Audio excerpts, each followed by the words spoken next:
Anunciamos o painel 1, que irá abordar o tema Descarbonização das cadeias de proteína animal. In your headphones for the panel 1, in the English translation, use channel 3. Convidamos ao palco o moderador do painel, Everton Luiz Crabe, da Embrapa Suínos e Aves. Everton Luiz Crabe é doutor em zootecnia. É pesquisador da Embrapa e atualmente ocupa o cargo de chefe-geral da Embrapa Suínos e Aves. Convidamos agora o palestrante, Sr. Ayrton Kunz, da Embrapa Suínos e Aves. Ayrton Kunz é pós-doutor em Química e atua como pesquisador da Embrapa Suínos e Aves. Além disso, atua como orientador de mestrado e doutorado nas áreas ambientais e agrícolas. Ayrton é o coordenador geral desta 6ª edição do Fórum. Convidamos agora os debatedores. Senhora Tabata Lacerda, da Associação Brasileira de Proteína Animal, ABPA. Tabata Lacerda é diretora administrativa do Instituto Ovos Brasil e coordenadora técnica da ABPA. Gabriel Korpsch, da Associação Brasileira de Biogás, ABiogás. Gabriel possui MBA em Gestão Estratégica e Governança Corporativa. Atualmente ocupa o cargo de fundador e conselheiro da ABiogás. Pauline Reck Belaver, da Federação das Indústrias de Santa Catarina, Fiesc. Pauline é especialista de sustentabilidade na agroindústria. Atualmente lidera projetos de inovação relacionados à economia circular, energias renováveis e mudanças climáticas. Lembramos que, para fazer a sua pergunta, o formulário se encontra ao final do bloco de anotações que está na bolsa do evento. Passo a palavra para o moderador do painel para proceder com a apresentação dos painelistas, as apresentações e o debate. Uma vez mais, bom dia a todos. Então, vamos otimizar nosso tempo e nós já vamos dar início ao nosso painel, o primeiro painel desse 6º Fórum Sul-Brasileiro de Biogás e Biometano. Esse painel trata da descarbonização das cadeias de proteína animal. Será moderado por mim, Everton Crabe, e contará com 3 momentos específicos. Nós vamos dividir o nosso tempo em 15 minutos iniciais. Nesses 15 minutos, o Dr. Ayrton Kunz, que é um dos maiores especialistas de biogás do Brasil, vai fazer uma abordagem sobre esse tema de descarbonização das cadeias de proteína animal. Os próximos 15, 20 minutos, nós vamos abrir um espaço para que cada um dos debatedores possa fazer uma abordagem sobre esse tema de descarbonização. E, na sequência, num terceiro momento, nós vamos abrir para que a plateia possa interagir neste painel, direcionando perguntas relacionadas com esse tema, para que tanto os debatedores quanto o nosso painelista possam responder especificamente as perguntas da plateia. Ok? Então, Ayrton, por favor, 15 minutos para fazer a apresentação.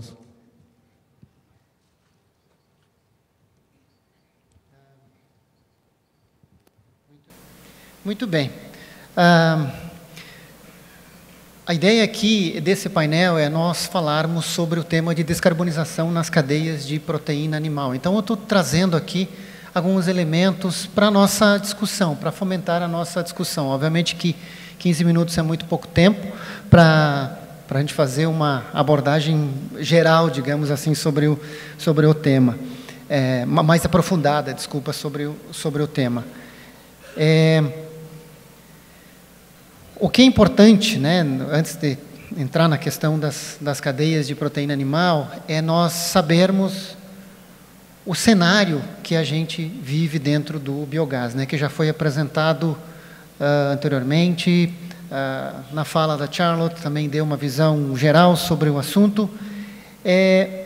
Nós temos e nós vivemos uma demanda de biogás e biometano que é crescente, em uma cadeia que está em franca expansão no nosso país. para soluções para uso como energia elétrica, para soluções como uso em soluções de mobilidade, por exemplo, que vem nesses últimos 2, 3 anos, isso tem crescido significativamente no nosso país, ou seja, a utilização do biogás como uma solução de mobilidade, tanto no meio urbano quanto no agro. E aí, como o Rafael falou anteriormente, né, a ideia do pré-sal caipira, né, do biogás, a interiorização do biogás é algo interessante que nos interessa e cria grandes oportunidades para a gente. As iniciativas que a SC Gás já mostrou aqui no estado, né, que nós temos. Nós temos um número de plantas crescentes, né? Esses são os dados ainda antigos, né, Felipe? O Felipe tem os dados mais recentes, ele não quis me passar as informações para a minha apresentação, mas os dados anteriores ainda do último panorama são de aumento de 15% das plantas de biogás, né, que é no panorama do ano passado. As questões envolvendo as políticas públicas, que nós temos movimentos muito fortes e que são muito recentes, né? Por exemplo, a PL do combustível do futuro. O biogás está dentro nisso, né? Isso passou recentemente pelo nosso Congresso e foi encaminhado para o Senado, com a ideia de adição do biometano ao gás natural, começando em 2026, com 1% e com aumento progressivo. Parece pouco, mas é muito. Isso dentro de uma matriz energética brasileira representa muita coisa. Dentro dessa lógica, a ANP autorizou também nesse ano agora, né, em março, a Cegás, que é a Companhia de Gás do Estado do Ceará, para trabalhar com 20% de biometano no gás natural. Nós temos também outras iniciativas, outras políticas como o Renova Bio. Nós temos o programa ABC+, que vai ser um dos painéis que nós teremos. Também falará uma tônica, será abordado isso. Então, vejam, esse cenário é um caldo borbulhante e um borbulhamento positivo, digamos assim, algo que realmente está nos surpreendendo. Bom, e aliado a isso, as cadeias, a produção animal, como que esse ambiente da produção animal pode trabalhar, pode se associar e trabalhar junto com isso, nesse ecossistema. Como o Everton, já durante a sua na fala representando a Embrapa, ele mostrou um pouco da importância da produção animal. E aqui eu tenho apenas alguns números para mostrar de 3 principais cadeias de produção animal: a bovinocultura, a suinocultura e a avicultura. O Brasil é muito competitivo, sob o ponto de vista do mercado internacional, dessas cadeias de produção animal. E nessa região que nós estamos do território brasileiro, essas cadeias de produção são importantes para a economia dessas regiões, geram renda, geram divisas para essas economias desses estados da federação. Bem, e aí então é importante a gente começar a cruzar alguns números do que nós temos, das informações, com a distribuição dessa produção, né? Esse aqui é um mapa que vocês têm apenas aqui para um extrato do estado de Santa Catarina. Esse é o chamado Sistema de Gestão Ambiental da Suinocultura, que é um produto que a Embrapa Suínos e Aves desenvolveu a serviço da cadeia, ou seja, para ajudar a entender como que está a distribuição dessa cadeia. Isso hoje, inclusive, é utilizado pelo órgão ambiental do nosso estado para o licenciamento da atividade aqui no nosso estado. Então, vocês vejam esse mapa, nessa coloração vermelha, como que está a distribuição da suinocultura catarinense, né? Ela está do meio oeste do estado para o oeste do estado catarinense, uma concentração bastante grande. Isso tem toda uma origem, né? As grandes agroindústrias cooperativas daqui, né, da nossa região, surgiram nesse território, e isso fez com que a produção crescesse. Então, isso cria também boas oportunidades para nós. Nós também, na Embrapa, desenvolvemos uma calculadora de biogás, ou seja, que você consegue calcular, né, as estimativas de produção de biogás dentro dessas regiões. Isso tudo é público, né, é para domínio público. Vocês podem entrar na página da Embrapa, acessar lá a calculadora de biogás, tem lá as informações, você consegue estimar, tem vários parâmetros ali, desde potencial de biogás, poder calorífico, quanto a NPK produz. Então, são informações, né, que as cadeias podem ter para se apropriar dessas informações e tomarem as decisões. Bem, e com relação às oportunidades, como que nós temos e como nós podemos gerenciar essas oportunidades? Nós temos duas lógicas principais. Uma delas é chamado dentro da porteira e outra é fora da porteira. Dentro da porteira, quando você trabalha na gestão desses resíduos e com a lógica de produção de biogás no ambiente da produção, né, dentro da porteira. E o fora da porteira, quando você retira os resíduos ou retira mesmo os animais, vão para um abatedouro, para um frigorífico, uma agroindústria, e ainda com plantas centralizadas, em que os resíduos da produção animal podem entrar com uma excelente componente desse processo de produção de biogás. E aí nós temos grandes oportunidades, meus caros, porque a composição dos resíduos da produção animal com outros resíduos ou com outros substratos, que eu vou falar um pouco mais à frente, ela nos cria condições de grande competitividade nos processos de produção de biogás. Então, dentro da porteira, nós temos duas componentes. Se nós pensamos em processo de descarbonização, a primeira delas é como o manejo desses resíduos da produção, eles podem ser feitos dentro da porteira para reduzir a emissão de gás de efeito estufa.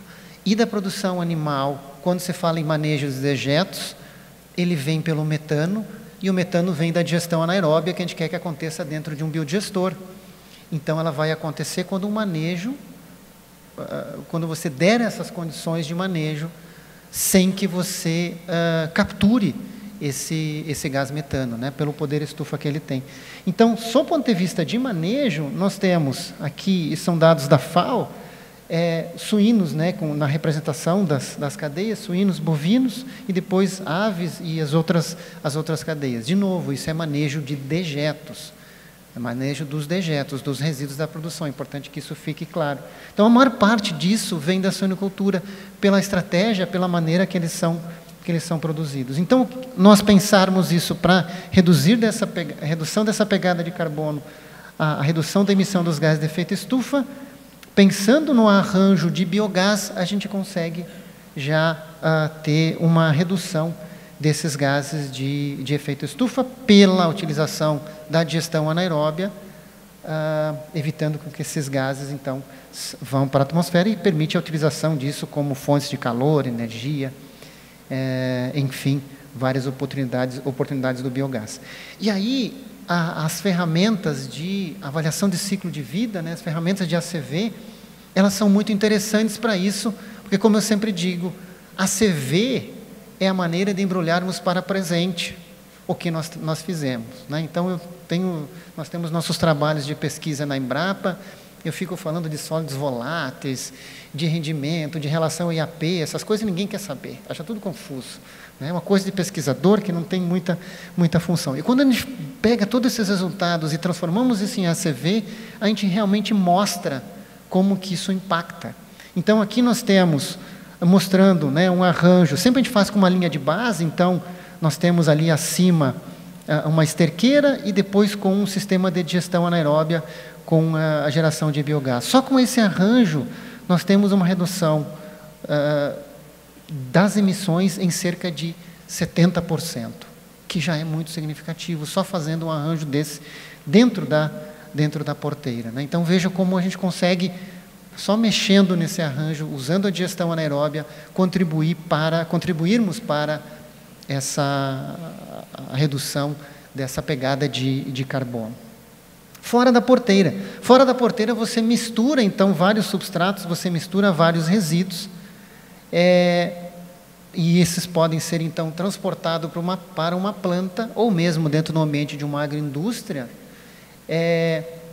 e você tem aí a composição desses materiais para o processo de produção de biogás. E, de novo, o uso do biogás como fontes de calor e energia, e aí o digestato, né, como o uso agrícola como biofertilizante, ou, quando isso não for possível, com estratégias de tratamento. Outro ponto aqui que eu quero chamar a atenção de vocês, isso nós estamos estudando agora na Embrapa, é um projeto que nós iniciamos agora, tivemos um dia de campo há cerca de 2 semanas, no estado do Paraná, sobre esse tema, uma equipe grande trabalhando num processo de codigestão com culturas energéticas. O tema culturas energéticas, obviamente, não é novo dentro do ambiente de geração de biogás, né? A Alemanha, por exemplo, com suas 10 mil plantas, basicamente o arranjo é estabelecido com isso, com as culturas energéticas. O que nós estamos trabalhando é com o desenvolvimento de cultivares, através do melhoramento genético, adaptados a condições tropicais. Então, a gente gera biomassa como? Através da fotossíntese. De onde que vem isso? A gente precisa do quê? De sol, né? O Brasil é riquíssimo nisso, é um país, como diz Jorge Benjor, né? Abençoado por Deus e bonito por natureza. Então, vamos aproveitar esse potencial também que nós temos. Então, nós estamos trabalhando hoje com 2 cultivares, basicamente, né? Que é sorgo, energia, e o capim-elefante, que é uma variedade da Embrapa chamada capiaçu. Então, essa imagem que vocês têm ali é o centro, que foi colhido agora o capiaçu há cerca de 2 semanas, é numa área experimental que nós temos no Paraná, e a imagem de baixo é o sorgo ainda não está em fase vai ser colhido possivelmente agora na próxima semana, mas vejam, isso aí tem quase 5 metros de altura. Claro que a minha imagem aí não é referencial, né? Você vai dizer, Ayrton, tem 1 metro e pouco, mas eles acreditam tem quase 5 metros de altura esse sorgo aí.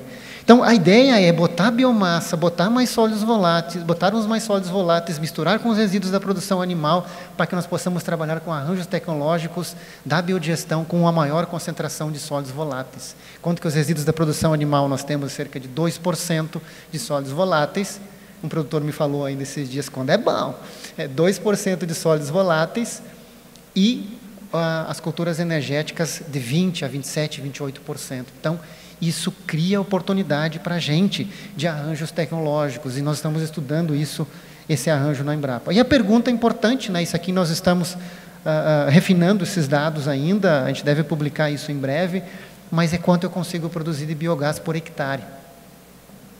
O eixo X aí são vários genótipos da Embrapa, isso ainda está em estudo, né? Mas a gente tem diferentes produtividade, né? Rendimento de biogás, e a gente está selecionando as melhores para replicarmos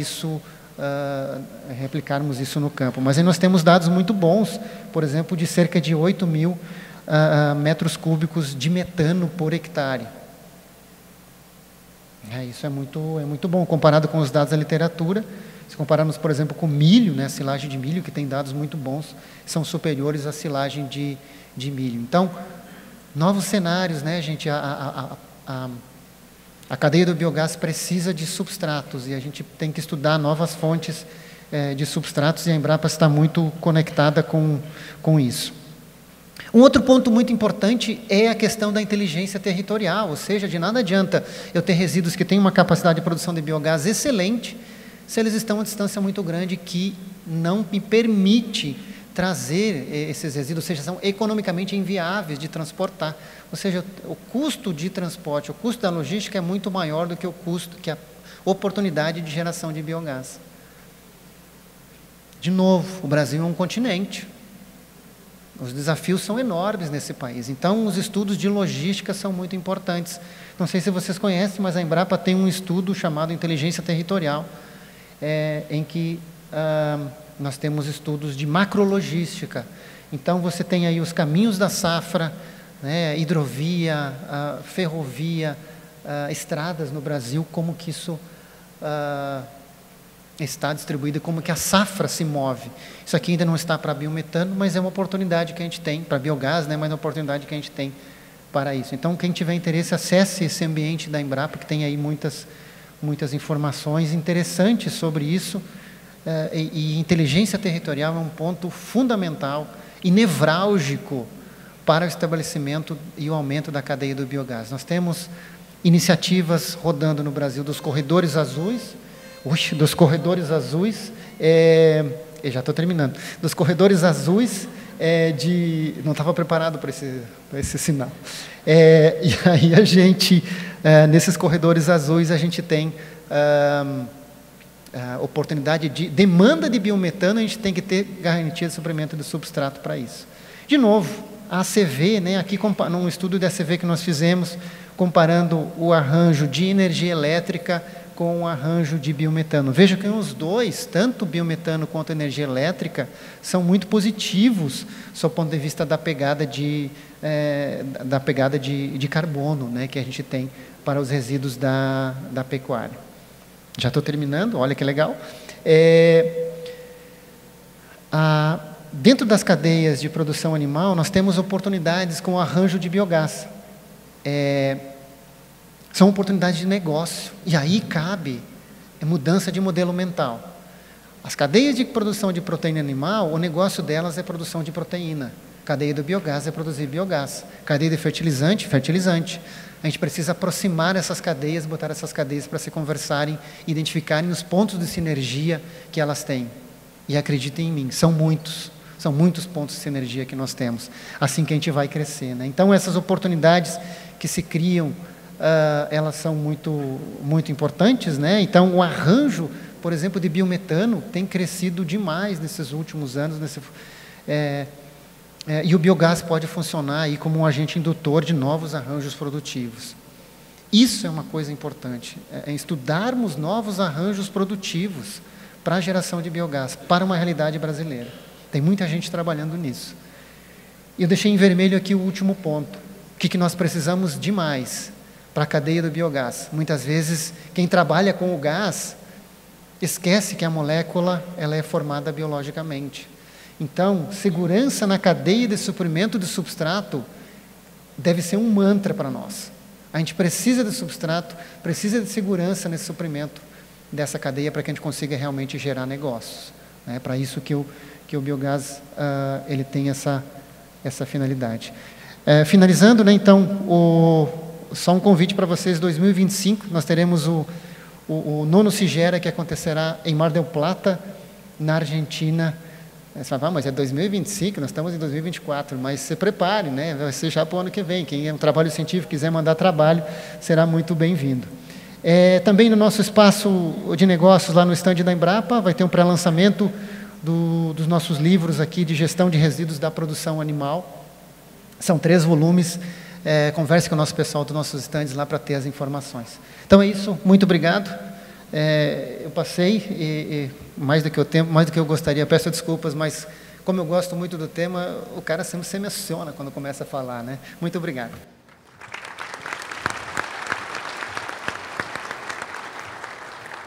Ayrton, obrigado pela exposição aí do tema da descarbonização. Então agora nós vamos partir para o segundo momento, que é o momento dos debatedores fazerem as suas contribuições em relação ao tema descarbonização das cadeias de proteína animal. Vamos ser generosos, vamos deixar as mulheres começar, né, Gabriel? E depois a gente encerra aí. Vou convidar então a Tabata, que é coordenadora técnica da Associação Brasileira de Proteína Animal, uma das entidades referência no mundo, no sentido da organização da cadeia de produção da proteína animal, faz um trabalho fantástico. Eu tenho certeza que a descarbonização está na pauta do dia a dia, né, da BPA. Então, Tabata, eu queria te escutar no seguinte sentido: como que a descarbonização e o que nós precisamos fazer para que a gente tenha uma cadeia de produção descarbonizada, vamos chamar assim, para atender os anseios do mercado interno, mercado externo? Quais são os desafios e as oportunidades que nós temos do ponto de vista da Associação Brasileira de Proteína Animal? Obrigada, agradeço o convite. Os desafios, às vezes, eles se enroscam nas oportunidades, né? Hoje a gente como já foi comentado, os olhos do mundo estão voltados para o Brasil como produtor de alimentos. Somos o segundo maior produtor de frango, o quarto maior produtor de suíno, o sexto maior produtor de ovos. E as perspectivas é que isso não mude. Nós vamos continuar alimentando o mundo. Então, a gente tem um compromisso e uma responsabilidade muito grande. E aí, quando a gente fala dessa maneira, quando você pensa, vou comprar um carro ou vou me alimentar, ninguém vai deixar de se alimentar. Então, essa é uma questão muito importante para quando a gente pensa na descarbonização da cadeia, porque a gente tem que montar um futuro, e um futuro que funcione, e um futuro que dê respaldo a toda essa produção, porque as mudanças climáticas acabam de volta interferindo na nossa produção. Então, isso é muito relevante. Eu acho que, como desafio, foi comentado aqui já o arcabouço regulatório. A gente tem um problema grande. Quem está aí acompanhando o PL do mercado regulado de carbono, acompanha as discussões, olha o perrengue que foi para sair essas novas normativas. E são as normativas e o arcabouço regulatório que traz para a gente também, como devolutiva, a parte de financiamento, a parte de programas públicos que são necessários quando a gente pensa nesses investimentos todos que são feitos.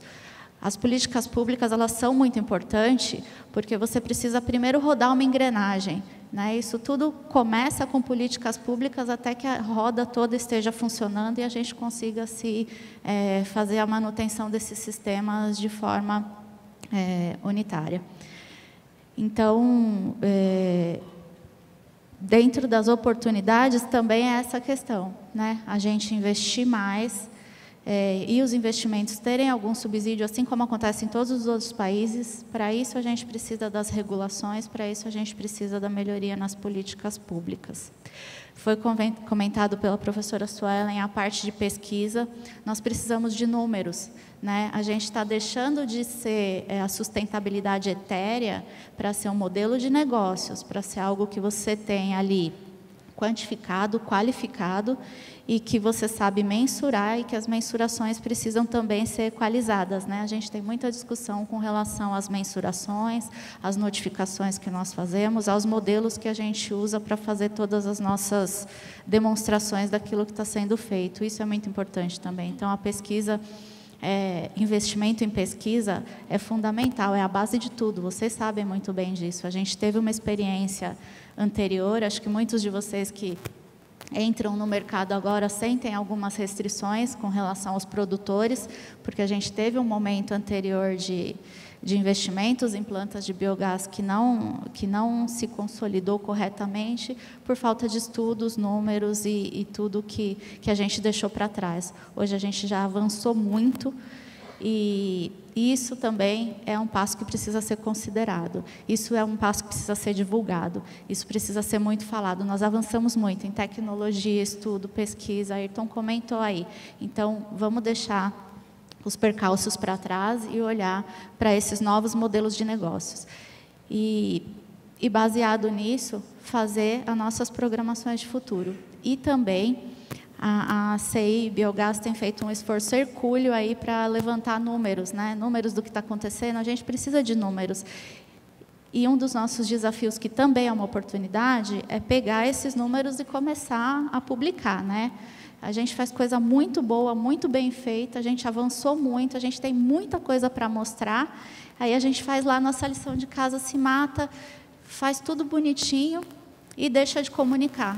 Vai para casa com a sensação de dever feito, mas publicidade sobre tudo isso é muito importante. A imagem do Brasil pesa nessas questões. A gente precisa cuidar da imagem da nossa produção frente aos consumidores, frente ao mercado externo. Então, esses números são muito importantes de serem divulgados, de serem compilados, e da gente fazer mais notícia, de a gente ter mais publicação, e a gente ter mais portais e lugares onde a gente possa ter informação disponível para mostrar para os nossos consumidores, para mostrar para o mercado externo, porque a gente tem feito muita coisa boa, e tá falhando um pouco na comunicação. Essa é a sensação que a gente tem um pouco ali com relação a essas novas políticas que não tão novas, mas que agora efetivas e que precisam ser demonstradas. A gente está falhando um pouquinho aí na comunicação.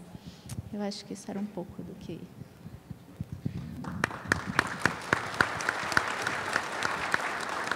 Tabata, obrigado aí por compartilhar conosco a visão da BPA, de pronto já, e avisando o público aqui, né, pessoal, vocês da plateia participam do terceiro momento daqui a pouco, então, por favor, coloquem as suas dúvidas, perguntas, contribuições, para a gente poder colocar elas depois compartilhadas com todos aí. Agora, convido Pauline Belaver. Pauline é especialista em sustentabilidade. Hoje ela está aqui representando a Federação das Indústrias do Estado de Santa Catarina e eu, Pauline, gostaria que você fizesse uma abordagem do ponto de vista da indústria de Santa Catarina. Como é que nós estamos com o tema da descarbonização? Onde é que estamos andando bem? Onde é que estamos com dificuldade? Em que momento nós nos encontramos dentro dessa agenda da descarbonização? Bom dia aí, bem-vinda.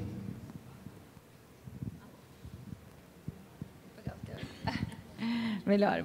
Bom dia a todos. Obrigada pelo convite, né? Primeiramente, Fiesc também, nomeação.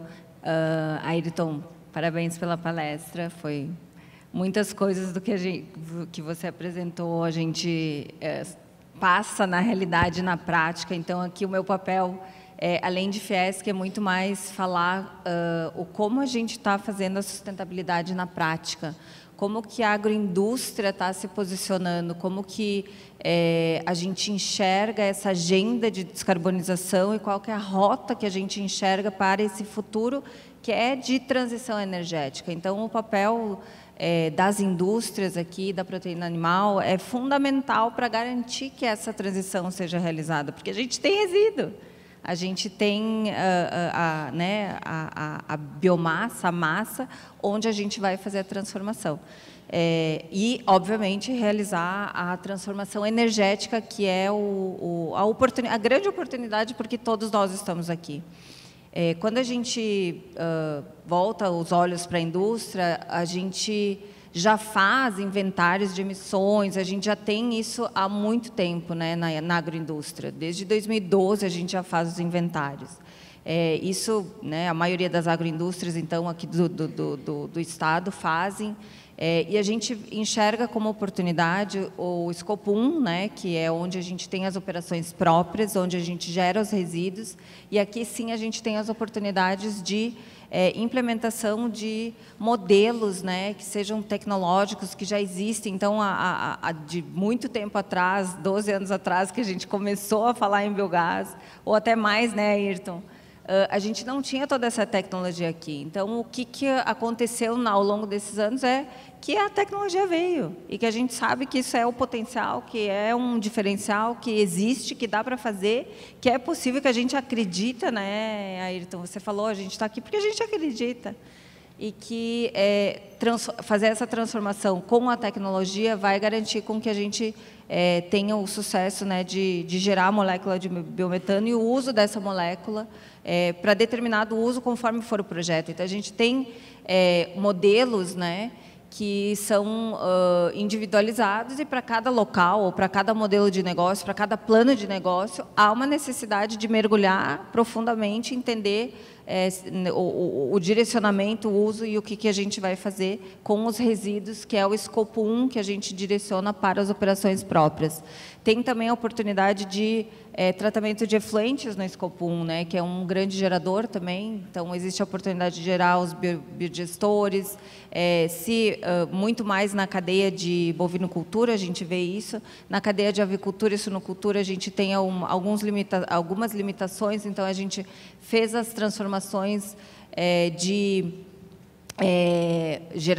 tratamento de efluentes de um modelo de anaeróbico para lodos ativados, então esse acaba reduzindo, né? Então é uma mudança de rota, a gente acaba não gerando o biometano.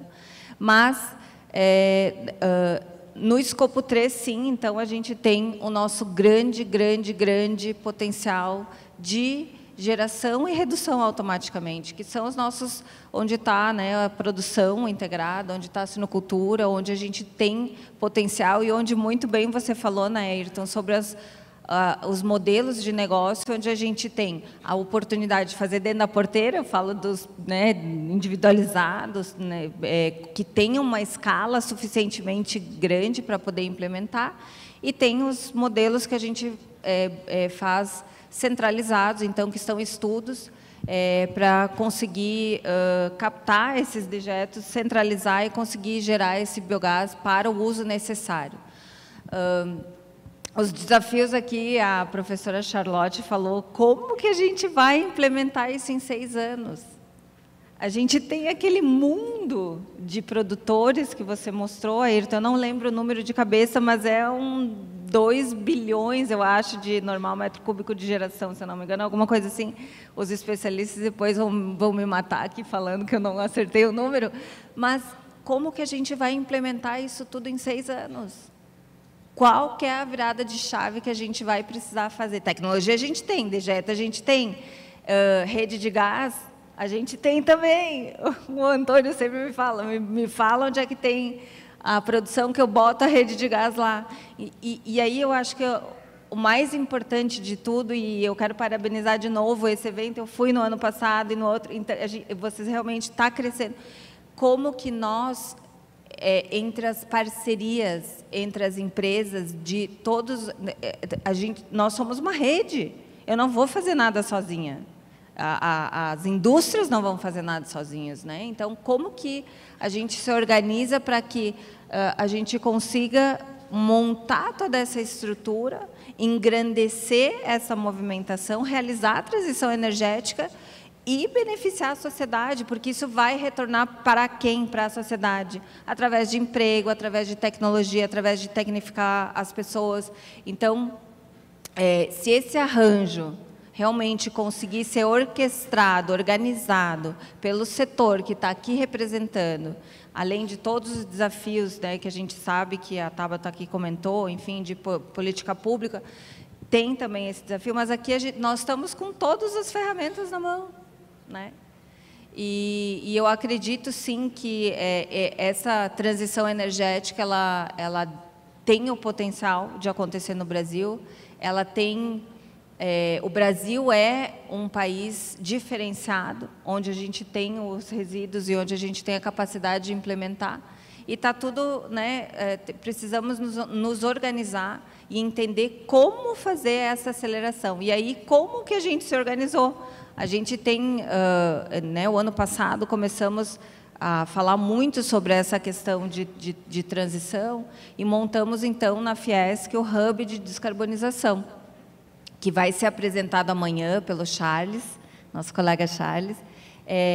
Então, eu só vou dar spoiler, a gente já combinou, não vou contar nada, é só um spoiler. Mas a gente organizou a estrutura entre parcerias para fazer com que o nosso grande objetivo do nosso Hub é acelerar a descarbonização em 10 anos. Como que a gente vai fazer tudo aquilo, toda essa transformação de tecnologia, toda essa implementação em 10 anos.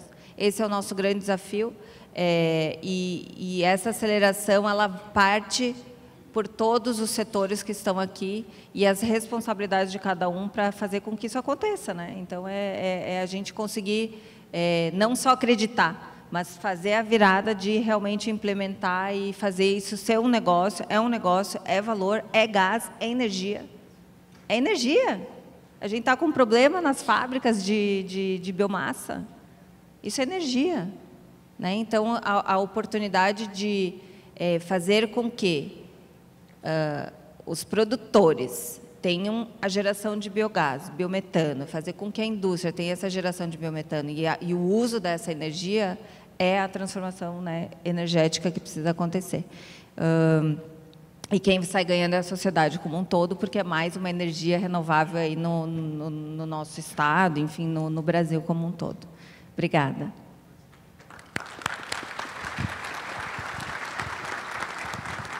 Pauline, obrigado aí pelas considerações do ponto de vista da Federação das Indústrias do Estado de Santa Catarina.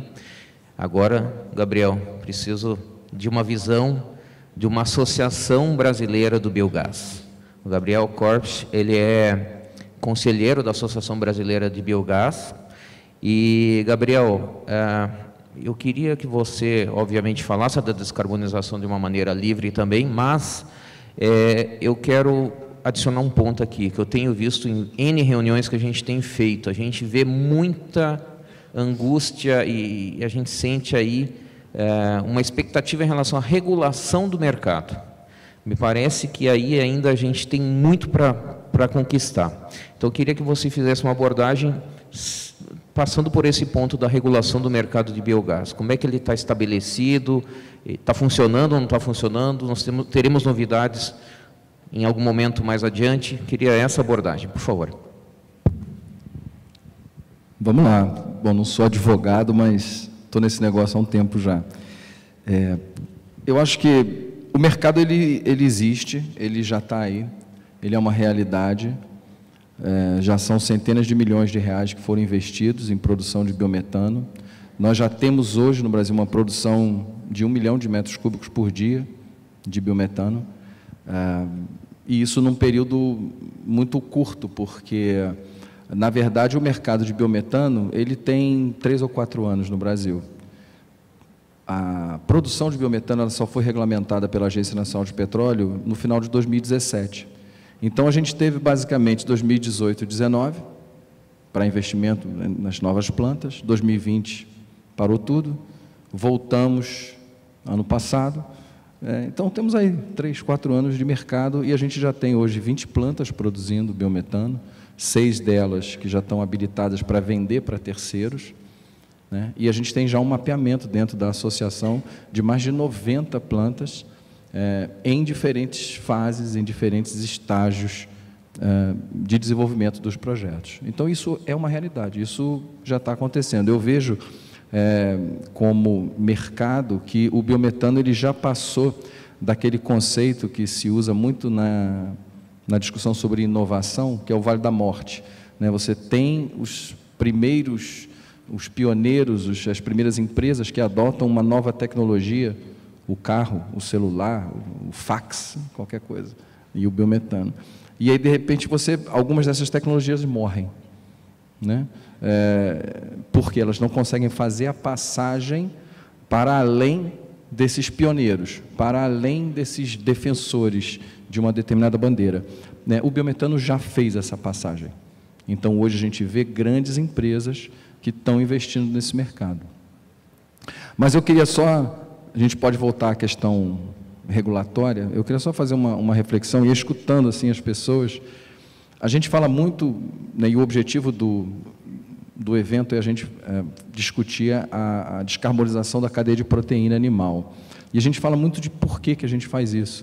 E aí, a Pauline, fui fazendo umas anotações aqui, as pessoas falando, a Pauline falou, né, por que a gente faz a descarbonização? Por que a gente quer fazer a descarbonização?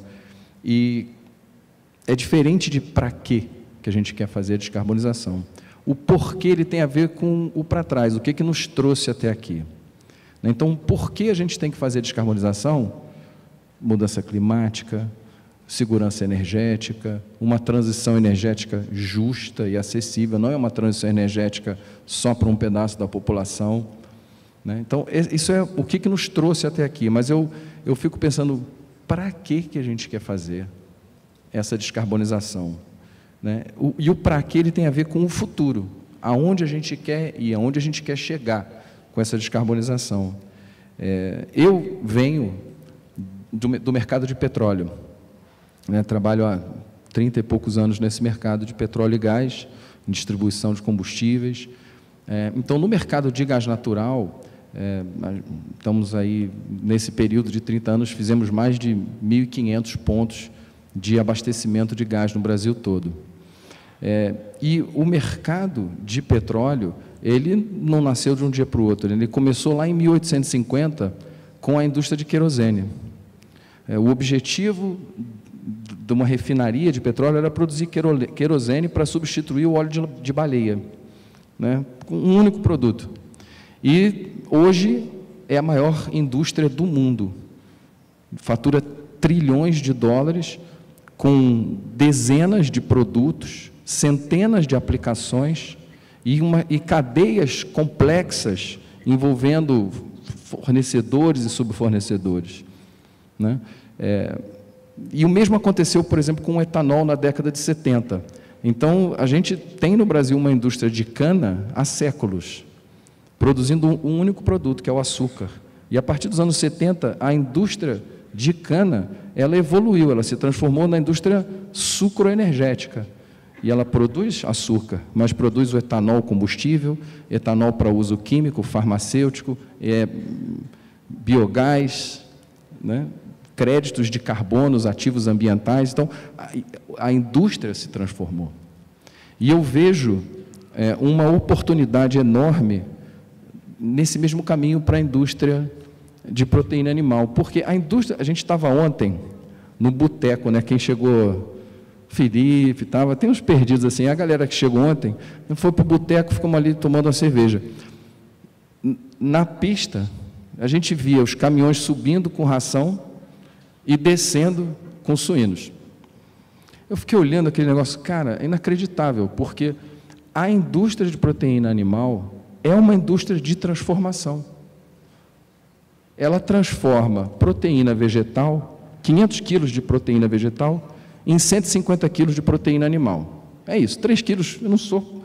É isso, professor, né? 3 quilos por dia, 3 quilos por dia, né? Mais ou 6 meses, então um número, 500 quilos de proteína vegetal que eu transformo em 150 quilos de proteína animal. Cadê os outros 350 quilos? Para onde que foi isso? Isso é recurso, gente. Né? E na indústria de transformação, vou estourar meu tempo, na indústria de transformação, isso é um conceito muito importante. Toda poluição é resíduo do processo industrial. O resíduo, por definição, é ineficiência desse processo. E a ineficiência é desperdício de recurso, de dinheiro. Não estou falando de abraçar o planeta, não estou falando de nada disso. Então, na minha cabeça, por que descarbonizar? Por tudo isso que a gente discutiu aqui. Mas para quê? Para uma única questão: descarbonizar numa indústria de transformação é reduzir o desperdício, economizando o recurso e aumentando a lucratividade dessa indústria e ampliando o portfólio de produtos, aumentando as receitas. É para isso que a gente tem que descarbonizar. Se a gente quiser, ninguém tem que fazer nada. É uma oportunidade. Eu vejo isso na cadeia da proteína animal, de evoluir como foi a indústria do querosene, que virou a indústria do petróleo, da indústria da cana, que virou a indústria sucroenergética. E o que pode acontecer com a indústria da proteína animal? Produzir, claro, proteína, mas produzir biogás, CO2 biogênico, combustíveis avançados, fertilizantes, biofertilizantes, ativos ambientais, créditos de carbono, crédito de carbonização, crédito de metano no futuro. Agora, para isso, a indústria tem que mudar. E aí é uma questão da mentalidade. Então, é todo um rol de novos conhecimentos que tem que ser adquiridos, mas, fundamentalmente, uma mudança de mentalidade. Eu não sou mais um produtor. Eu saí da agropecuária para uma bioindústria. É uma mudança. Não é uma mudança fácil nem rápida, mas a oportunidade, ela é gigantesca.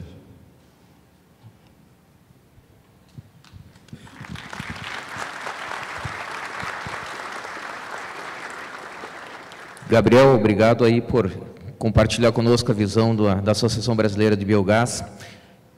Pessoal, eu fui comunicado aqui que nós vamos ter que fazer uma mudança na nossa dinâmica, que o nosso tempo está escasso, a gente está bem atrasado com a programação. Então, o que eu vou pedir? Para que os nossos debatedores fiquem aqui mais à frente, mas daqui a pouco mais, tá? Caso alguém da plateia queira discutir um pouco mais, eu tenho certeza que todos terão disposição em fazê-lo, tá? E de pronto, a gente vai partir para a entrega do mimo aqui, e na sequência teremos uma pequena pausa para retomar os trabalhos logo mais, tá bem? Obrigado aí por enquanto, e contamos com vocês logo mais, tá bom?